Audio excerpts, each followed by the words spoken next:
এই যে বাচ্চার মায়ের পরিবার, যেই পরিবারে কোনোদিনও কোনো রকম কোনো অশান্তি ঝগড়া ঝুট ঝঞ্ঝাট কিন্তু আমরা দেখতেই পাই না। সুন্দর একটা বন্ডিং পরিবার, যেই পরিবারের মধ্যে শাশুড়ি শ্বশুর ছেলে ছেলের বউ নিজের মেয়ে এবং শাশুড়িমা মিলে এত সুন্দরভাবে তাদের প্রতিদিনের ব্লগ আমাদের সামনে উপস্থাপনা করে, যেখানে দেখে সত্যি অনেকে এরকম কমেন্টস করে যে এইরকম বন্ডিং বা ভদ্র পরিবার সত্যি এখন আর দেখা মেলে না। কিন্তু বাস্তবেই কি সত্যি তারা এত সুখী, বা যতটুকুনি আমাদের সামনে ক্যামেরার মধ্যে করে দেখায় ততটুকুনি কি তারা ভেতরে ভেতরে আনন্দে আছে? এই যে এতটা বন্ডিং, সত্যি কি এতটা বন্ডিংয়ে তারা আছে, নাকি সমস্ত কিছুই হচ্ছে ক্যামেরার ওপরে? ক্যামেরা অফ ক্যামেরায় কতটা তারা বন্ডিং এর মধ্যে আছে, কতটা বন্ডিং এর মধ্যে নেই, সেটাই কিন্তু তোমাদের সামনে আজকে প্রমাণ দেবো। একটা ধামাকাদার বিষয় তোমাদের সামনে কিন্তু আজকে আমি বন্ধুরা তোমাদের সামনে তুলে ধরবো। এই যে কাল না পরশুর স্ট্রিম লাইভ হচ্ছিল, যে একদিকে তো আমাদের সন্দীপদার স্ট্রিম লাইভ হচ্ছিল, আর অপরদিকে যে একটা যে স্ট্রিম লাইভ অ্যারেঞ্জ করা হয়েছিল, সেখানে কিন্তু একজন দিদিভাই উঠে একটা কথা বললো। এই যে বাচ্চার মায়ের যে ঠাকুমা, সে এত সুন্দরভাবে মানে মজা করে এনজয় করে নিজের নাতি নাতবউ নাতনি ছেলে এবং বৌমাকে নিয়ে এত সুন্দরভাবে দিন যাপন করে, এবং তার মনের মধ্যে যে একটা আনন্দ, কোনো রকম কোনো কষ্টতেই সে ভেঙে পড়ে না, এইটা দেখে নাকি অনেকের শেখা উচিত। সত্যিই তাই, যে অন ক্যামেরায় কিভাবে নছল্লাগিরি করতে হয় সেইটা তুমি শেখো, আর অফ ক্যামেরায় কিভাবে তুমি ওই মানুষগুলো কি একদম যাকে বলে ঝাঁটাপিটা করতে পারো, তুমি সেই রকম নাটকীয় পারদর্শী কিভাবে তৈরি করতে পারো, সেইখান থেকে যে এই বাচ্চার মায়ের ভিডিও দেখবে। এই কথাটাই নিশ্চয়ই বলতে চেয়েছিল। তো এমন কিছু আমি তোমাদের সামনে এই ভিডিওতে তুলে ধরবো, যেটা শুনলে বা দেখলে তোমরা কিন্তু জাস্ট অবাক হয়ে যাবে বন্ধুরা। তো ভিডিওর মেন প্রসঙ্গে যাওয়ার আগে কিছু কথা একটু তোমাদের সাথে শেয়ার করে নিতে চাই। কালকে একটা ভিডিও আমি তোমাদের সামনে দিয়েছিলাম, যেখানে আমি দালাল সম্পর্কে কিছু কথা বলেছিলাম, যে এই যে ঘটনাগুলো কালকেও বললো বাচ্চার মা সম্পর্কে, যে তুই হচ্ছিস এরকমই, যে তুই নতুন কিছু পেলে পুরোনো জিনিসকে তুই পুরোপুরি বাতিলের খাতায় ফেলে দিস, পুরোনো জিনিসকে তুই ভুলে যাস। তো সেখান থেকে অনেকেই আমাকে কমেন্টস করেছে যে পায়েল, ও তো নাটক করছে, তুমি ওর নাটক বুঝতে পারো নি। না, নাটক করছে এটা তো আমি বুঝতে পেরেছি, যে ও যে কথাগুলো বলছে সম্পূর্ণ নাটক। কিন্তু তিনটে যে পয়েন্ট বলেছে যে ও কারোর মারফত এই কথাগুলো জানতে পেরেছে, সেটা কিন্তু আমি এখনো বলবো যে ওই তিনটে কথা কিন্তু কোনো নাটকীয় কথা নয়। ওটা সত্যিই কিন্তু এই বাচ্চার মা কারোর একজনের কাছে নিজের মনের কথা একটু শেয়ার করতে গিয়ে কথায় কথায় কিন্তু এই কথাগুলো বলে ফেলেছে, এবং সেইখান থেকে কিন্তু কল রেকর্ড হয়ে এই দালালের কাছে পৌঁছে গেছে, এবং সেই পৌঁছে যাওয়ার ফলেই কিন্তু নিজের কানে যেহেতু শুনেছে, কারণ তোমরা খুব ভালো করেই জানো দালাল যে কোনো কথা বলে, যে আমি কিন্তু হট করে কোনো কথাকে বলে নিই না, আগে আমি বলি আমাকে প্রমাণ দাও, এবং প্রমাণ মানে বুঝতেই পারছো কোনো কল রেকর্ড নিশ্চয়ই পাঠানো হয়েছে, এবং সেখানে যখন সে নিজের কানে সমস্ত কথা শুনেছে, শোনার পর কিন্তু সে একদম বাস্ট হয়ে, যাকে বলে কালকে ওয়াইটিতে এসে এই বাচ্চার মা সম্পর্কে যা নয় তাই এভাবে বলে দিয়েছে। ও একজন কিন্তু কমেন্টস করছে যে তুমি এইভাবে মানে ওকে এতদিন ধরে সাপোর্ট করে তুমি ওর একটা যেটা অফ ক্যামেরায় ঘুরছে সেটা নিয়ে তুমি সবার সামনে এইভাবে অন ক্যামেরায় বলে দিলে, এটা না করলেও পারতে। তখন ওই দালাল অ্যান্সার দিয়েছে যে আমি কি ওর পাশ থেকে সরে গেছি, কিন্তু যেটা সত্য আমি সেটা নিয়ে বলেছি। ও রিয়েলি যেটা সত্য সেটা নিয়ে বলেছো। আজকে মেয়েটা তিনটে কথা কারোর একজনের কাছে গিয়ে বলেছে বলে গায়ে এত ঝাল লেগেছে আছে, কারণ কি ও নিজেও জানে, বাচ্চার মা নিজেও জানে যে এই দালাল অ্যাকচুয়ালি মেয়েটা কেমন। কারণ কি যখন মন্দিরার সাথে আমাদের সোমনাথ দা ভাইয়ের এরকম একটা ঘটনা ঘটছিল, তখন কিন্তু এ নিজের মুখেই কোনো না কোনো এক সময় বলেছিল যে এই দালাল হচ্ছে ওয়াইটের একটা বেকার, যাকে বলে বেকার থেকে বেকার মানুষ এই দালাল, ও নিজের মুখেই বলেছিল এই বাচ্চার মা। কিন্তু পরবর্তী সময় গিয়ে নিজে যখন সেম এই মন্দিরের মতো ঘটনাটা ঘটিয়েছে, তখন কিন্তু সে এই দালালকেই বেছে নিয়েছিল নিজের এই বিষয়টা থেকে উতরে আসার জন্য। সে কিন্তু নিজে খুব ভালো করেই প্রথম থেকে ডে ওয়ান থেকে জানতো যে অ্যাকচুয়ালি দালাল ঠিক কতটা কি ধরনের মেন্টালিটি নিয়ে ও ভিডিও করতে বসে। সত্যিই মুখে কাউকে বোন দিদি বললি ও মন থেকে যে সবাইকে বোন দিদি মেনে নিতে চায়, যারা ওর সাথে খুব ভালোভাবে মিশেছে, আশা করছি তারা খুব ভালোভাবে রিয়েলাইজ করতে পেরে গেছে অ্যাকচুয়ালি দালালের স্বার্থটা ঠিক কোন জায়গায় থাকে। বন্ধুরা আমি বারংবারই বলি, সেও মানে ভিউজ কামায়, আমিও কিন্তু ভিডিও করি অবভিয়াসলি ভিউজের জন্যই, কিন্তু সবসময় সত্যের পথে থেকে আর কোনো কিছু ভুল করলে সেটা কিন্তু ভুল করার স্বীকার করার ক্ষমতা আমার মধ্যে আছে। কিন্তু এখানে এই যে কালকে যে ঘটনাটা ঘটালো, ও যেখান থেকে কথাটা শুনতে পেয়েছে, একবারও কি তোমাদের কাছে সে জানালো যে আমি কোথা থেকে জেনেছি? কারণ কি যার সাথে সদ্য কিছুদিন আগে একদম সম্পর্ক, যাকে বলে একদম তজনজ হয়ে গেছিল, মামি মোয়ে মানে মামি ভাগনা একদম এক করে দিল, শুইয়ে দিল, কি না কটু কথা বললো বন্ধুরা। মানে আর কি বলবো, যেখানে এদিকে একটা মিট আপ অ্যারেঞ্জ করা হলো, সেদিকে এই আর একদিকের মিট আপ অ্যারেঞ্জ করা হলো, তার সেখানে গিয়ে তাকে অনেক কিছু কোয়েশ্চেন করবার জন্য অনেক কাউকে নিয়ে গিয়ে সেই মানুষটা হঠাৎ করে একটু তু তু করে ডাকলো, আর এই দালাল কোথায় চলে গেল, সেই তুর ডাকে কিন্তু একদম তার স্ট্রিম লাইভে চলে গেল, এবং সেখান থেকেই কিন্তু আসল এই ঘটনার সূত্রপাত বন্ধুরা, সেইখান থেকেই আসল ঘটনার সূত্রপাত। এইবার তোমরা আশা করছি বুঝতে পারছো যে বাচ্চার মা ঠিক নিজের পার্সোনাল কথা কিছুটা বলার জন্য কার সাহায্য নিয়েছিল, দালালকে পর্যন্ত না জানিয়ে কিছু পার্সোনাল কথা, নিজের মনের সুখের দুঃখের কথা বা তার কাছ থেকে কিছু হেল্প নেওয়ার জন্য কিন্তু তার সাথে একটু পার্সোনাল কথা বলার জন্য কিন্তু ফোন করেছিল। কার কথা বলছি আশা করছি তোমরা বুঝতে পারছো, মামি মোয়ে বুঝতে পারছো আশা করছি। তো সেখান থেকে কিছু কথা কিন্তু একদম লিক হয়ে কল রেকর্ড সহ কিন্তু এই দালালের কাছে পৌঁছে গেছে যে এই কথাগুলো বলেছে স্বার্থপর, ভিউজের লোভে এই সমস্ত কিছু করে এবং লাগানি ভাঙানি একজন মেয়ে ছেলে। এবং যখনই সেই কথাটা এই দালালের মানে কান অবধি আসে বা তার কাছে আসে, তখনই কিন্তু এই দালাল 7-5 না ভেবে একদম বাস্ট করে কিন্তু কালকের ভিডিও করতে আরম্ভ করে দেয়। তাই কিন্তু আমি তোমাদের সামনে বলেছিলাম যে এটা কোনো নাটক নয়, কারণ কি কথাগুলো সত্যিই কিন্তু বাচ্চার মা একজন স্পেশাল মানুষের কাছে বলেছে, এবং সেখান থেকে কিন্তু কথাগুলো এই দালালের কান অবধি পৌঁছে গেছে। এই যে বলছিল না দালাল যে তুই যখন বললি তুই একবারও ভাবলি না যে কথাগুলো আমার কান অবধিও চলে আসতে পারে, তুই কিভাবে এরকম বললি যে যখন কিনা তোর পাশে কেউ ছিল না তখন আমি তোকে সাপোর্ট দিয়েছি। আচ্ছা, এই যে দালাল বারবার বলে যে যখন এই সমস্ত মানুষগুলো, মন্দিরা বলো, এই বাচ্চার মায়ের বলো, এরা যে জিনিসগুলো করে তখন নাকি এদের পাশে কেউ থাকে না, তখন নাকি এই দালাল গিয়ে তাদেরকে সাপোর্ট করে। একবার তোমরা ভেবে বলো তো, এই যে মন্দিরা বলো বা এই যে বাচ্চার মা, এরা কি খুব ভালো কাজ করে যার জন্য আমরা তাকে সাপোর্ট না করে খুব বড় ভুল কাজ করে ফেলেছি, আর দালাল তাদেরকে সাপোর্ট করে খুব মহৎ কাজ করে ফেলেছে বন্ধুরা? আমি বারংবার আমার ভিডিওতে বলেছি, একটা ছেলের সাথে একটা মেয়ের বন্ডিং নাই হতে পারে বিয়ের পর, বাচ্চা হওয়ার পরও এমন কিছু হচ্ছে যার জন্য বন্ডিং হচ্ছে না। ঠিক আছে, চলো দুজনকার মতো সেপারেট হয়ে যায়, আমি আমার সন্তানকে নিয়ে বেরিয়ে আসি, অবভিয়াসলি আমি তোমার সাথে ডিভোর্স দেওয়ার পর আমার নতুন লাইফ নিয়ে ভাববো। এটা বাবার ক্ষেত্রেও হতে পারে, মায়ের ক্ষেত্রেও হতে পারে, কিন্তু সেখানে যেই 9 মাস ধরে নছাল্লগিরিটা দেখালো এবং তার সাথে সাথে নিজে তো বেরিয়ে এলো অন্য একটা কারণকে ইস্যু করে, কিন্তু দোষ দিল কার নামে? সন্দীপদার নামে, এবং নানান রকম অ্যালিগেশন তার নামে দিয়ে দিল, যেগুলো কিনা সন্দীপদা করেইনি বা করার কথা কোনোদিনও ভাবেওনি। সেখান থেকে দাঁড়িয়ে এই সমস্ত বিষয় তার নামে যখন অ্যালিগেশন স্বরূপ গেল, তখন কিন্তু বাচ্চার বাবা এইবার ফাইট করতে আরম্ভ করলো যে না, এই জিনিসগুলো আর মেনে নেওয়া যাচ্ছে না। সেখানে এই মহিলাটাকে আমরা সাপোর্ট না করে কি খুব বড় ভুল করে ফেলেছি বন্ধুরা, যেখানে দালাল বড়াই করে বারবার বলে যে তোর পাশে যখন কেউ ছিল না তখন আমি ছিলাম। এই জন্যই বলে জানিস তো, অন্যের জন্য যখন গর্তটা খনন করিস না, একবার ভাবা উচিত যে ওই গর্তে আমাকেই না কখনো পড়ে যেতে হয়। এই দেখো না বন্ধুরা, এই যে জিন্স প্যান্ট বালি, সেই সমস্ত কথোপকথন, নিজের হওয়া কথা, কিছু পার্সোনাল হয়তো চ্যাট, সমস্ত কিছু কিন্তু এই দালালের কাছে খুব বিশ্বাসের সহকারে দিয়েছিল যে তুমি জাস্ট আমার সাথে ঘটে যাওয়া অন্যায়, এই দালালের কথা অনুযায়ী আমার সাথে ঘটে যাওয়া অন্যায়গুলো তুমি সবার সামনে জাস্ট তুলে ধরো।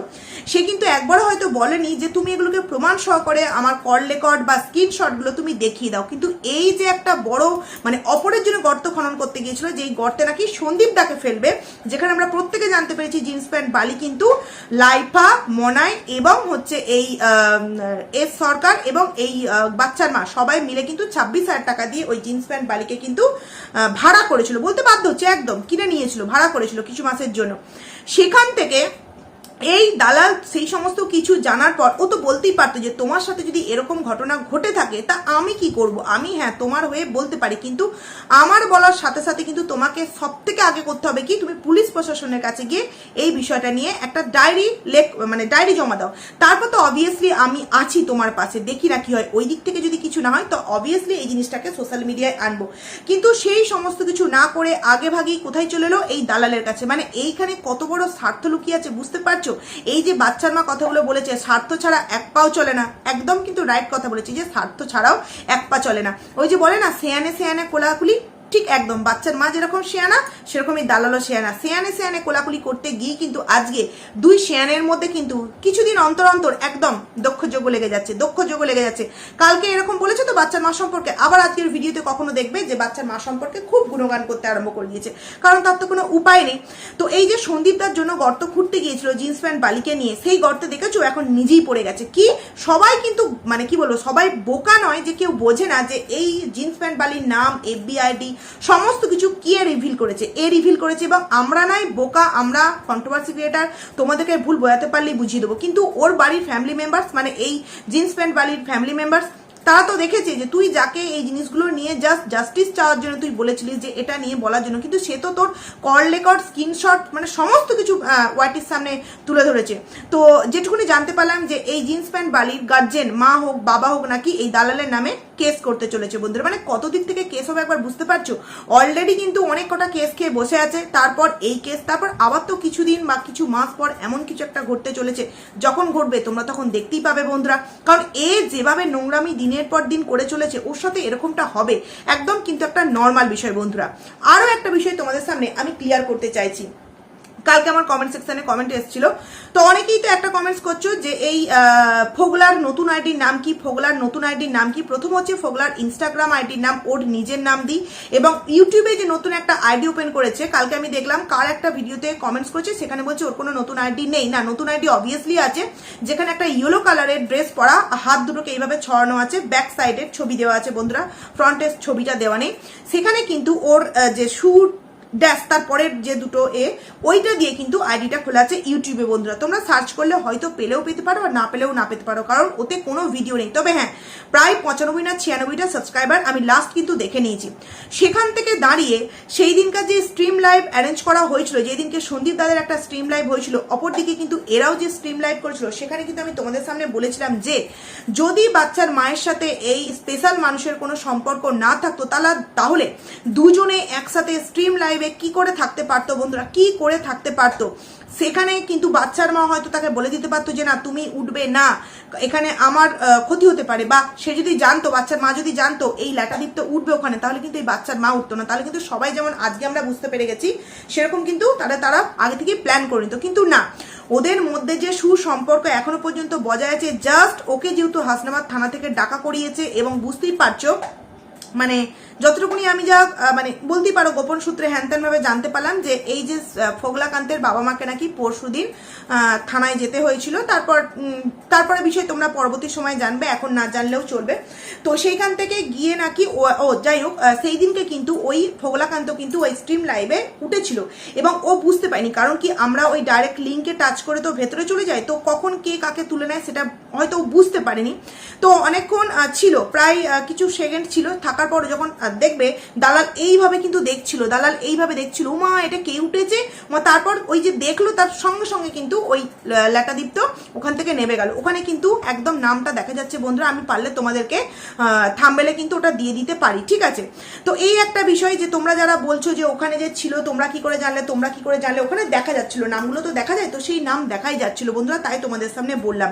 তো এইবার একবার ভেবে দেখো, এই যে আজকে যে দালাল একটা ভিডিও করতে বসছে কান্নাকাটি করে, ওর যে টেকনিক্যাল প্রবলেমের কথা বললো, ওটা কিন্তু আমার বেশ কিছু মাস, হয়তো 1 মাস আগেই হয়েছিল, যেই দিন সোমনাথ দাদাভাইয়েরও হয়েছিল। সোমনাথ দাদাভাই একটা কমিউনিটি পোস্ট দিয়েছিল, আমিও কিন্তু সেই দিন বলেছিলাম ওই সোমনাথ দাদাভাইয়ের কমেন্টে গিয়ে কমিউনিটিতে যে আমারও প্রবলেম হয়েছে, আমি আজকে কোনো ভিডিও দিতে পারিনি। কিন্তু এই দালালকে একবার ভেবে দেখো, টেকনিক্যাল কিছু প্রবলেম হচ্ছে, ইউটিউবের কিছু প্রবলেম হচ্ছে, গুগলের কিছু প্রবলেম হচ্ছে, সেই কারণটাকে ইস্যু করে সে কি বলছে যে কেউ বা কারাও আমার আইডি ক্ষতি করার চেষ্টা করছে, হয়তো বলেছে যে হয়তো, তো কেউ আমার আইডির ক্ষতি করো না, কেউ কিছু করতে চাইলে আমার সাথে ফাইট করো, আমার আইডির কিছু ক্ষতি করো না। তো আমি আমার যে কজন ভিউয়ার্স আছে তাদেরকে বলবো যে না, ওর আইডির কিছু ক্ষতি করার তোমাদের দরকার নেই, কারণ কি ওই আইডি থেকে এসেই তো ওর ওই নোংরামো কথাগুলো ওর ওই মুখ দিয়ে বলতে পারে, তাই না।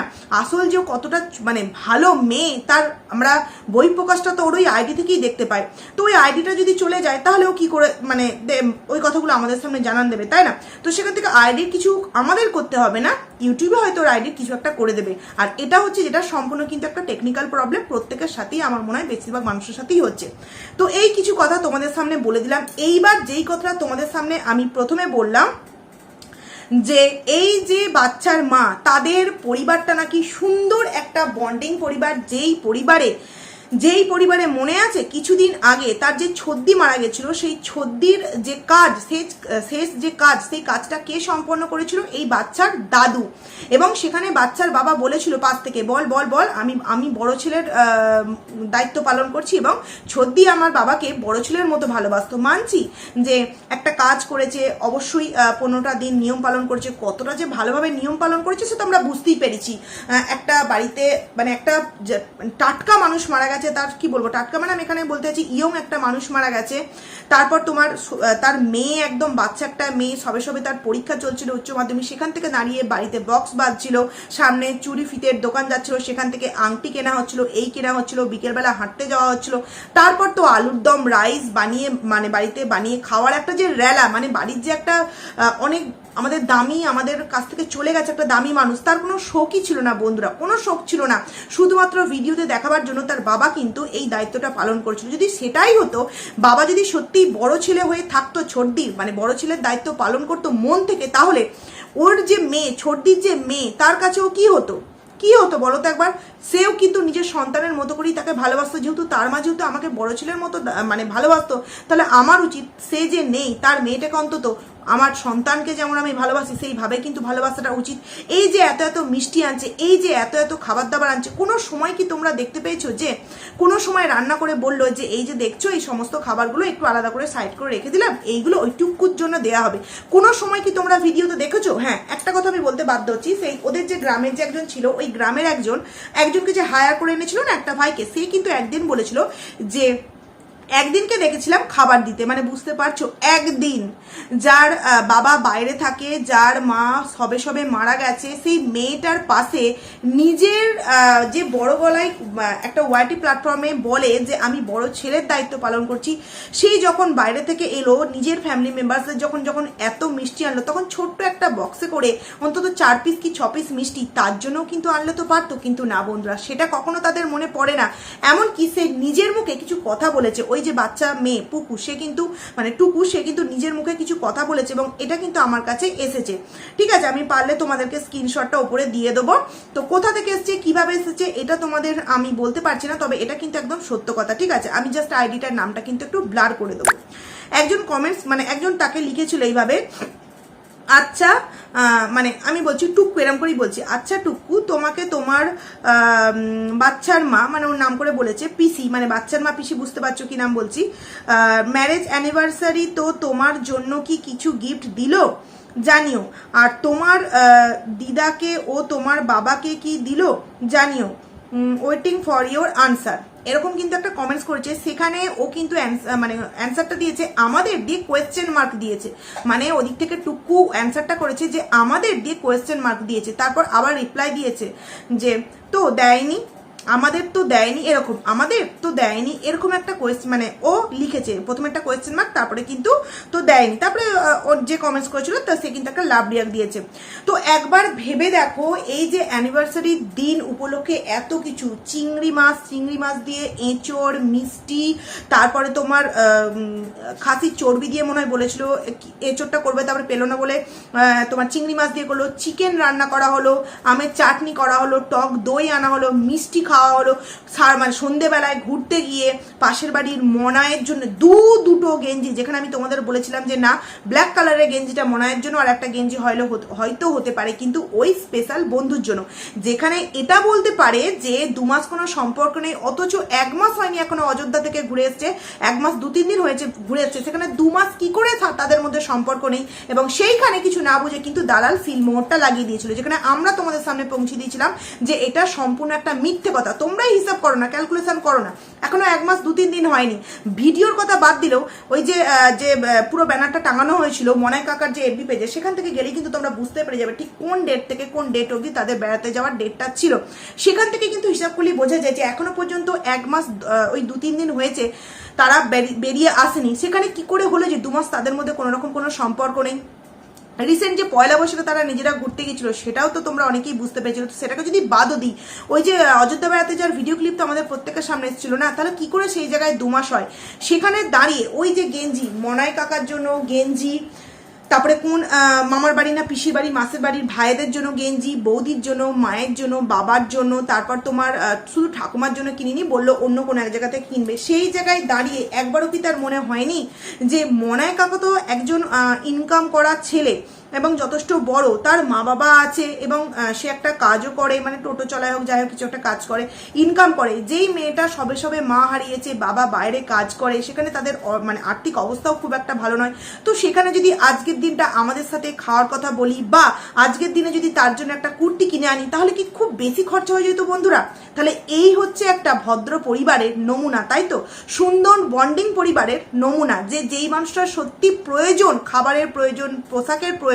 আমি বলছি না যে এরা না দিলে সে বড় হবে না, সে খেতে পাবে না, অবশ্যই আমি ওকে ছোট করতে চাইছি না, কিন্তু নিজের মেন্টালিটি কি বলে যে আমি পাশের বাড়ির মনাইকে কিনে দিচ্ছি কি না, তাকে দিয়ে আসলে ওই 26,000 টাকার মেয়েটাকে ভাড়া করতে পেরেছিলাম এবং সে আমার এই মিথ্যে কাজে সবসময় ডে 1 থেকে সাপোর্ট করছে, যেই কারণে তার মুখটাকে বোঝাবার জন্য কিন্তু তাকে কিছু দিন পর পর কিন্তু এরকম মানে গিফট তাকে কিন্তু দিতে হয়। সেখান থেকে দাঁড়িয়ে তার কি মনে হয়নি, বা তার কথা, সে তো বাচ্চা, মানে সে তো খুবই বাচ্চা, স্পেশাল দীপ ভাইয়ের কথা অনুযায়ী সে তো খুব বাচ্চা, তাহলে সেই বাড়ির যে সব থেকে বড় গার্জেন খুঁজতে খুঁজতে নেচে ওঠে, কেন মানুষ বলবে না তাকে নাচুনি? একবার ভেবে বলো তো।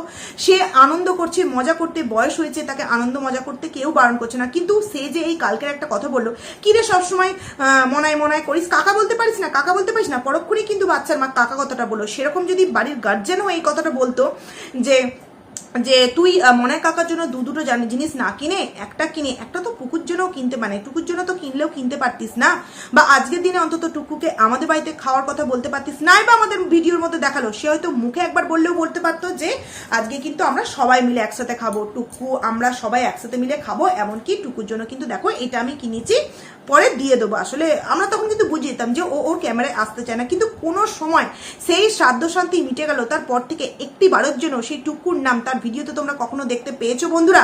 কোনো সময় নয় বন্ধুরা। আর ওই টুকু মেয়েটা খুব সাদা, মানে সাদা সিধে সরল, খুব মানে ভদ্র মেয়ে বন্ধুরা, তাকে দেখলেই কিন্তু বোঝা যায়, তাকে দেখলেই বোঝা। তাহলে এই হচ্ছে একটা ভদ্র পরিবারের নমুনা, এবং যেই ভদ্র পরিবারে মেয়েকে নোংরামি করতে তার বাবা মা সাজিয়ে গুজিয়ে ট্রেনে তুলে দিয়ে আসছে, এই হচ্ছে সুন্দর একটা বন্ডিং পরিবারের মানে কি বলবো, পিকচার যাকে বলে, মুভি চলছে এখানে। আর সেই সমস্ত মুভিতে গিয়ে কারা সাপোর্ট করছে? ঠিক এদের মতো কিছু পাবলিক আছে, তারা গিয়ে সাপোর্ট করছে। তাদের কোনো সময় প্রশ্ন করা হয় না যে সেই দিন কত জিনিস কিনলে, টুকুর জন্য তুমি কেন কোনো জিনিস কিনলে না? আর এ দেখি দেখো আজকে আমি তোমাদের সামনে একদম তার বলা কথা যে না আমাদের কিছু তো দেয়নি। বুঝতে পারছো কতটা সেই মেয়েটার মধ্যে কষ্ট? সত্যিই মায়া লাগে। ওই যে একটা কথা আছে না, দুনিয়াতে যার মা নেই তার কেউ নেই, ঠিক হয়েছে এই মেয়েটার দশা।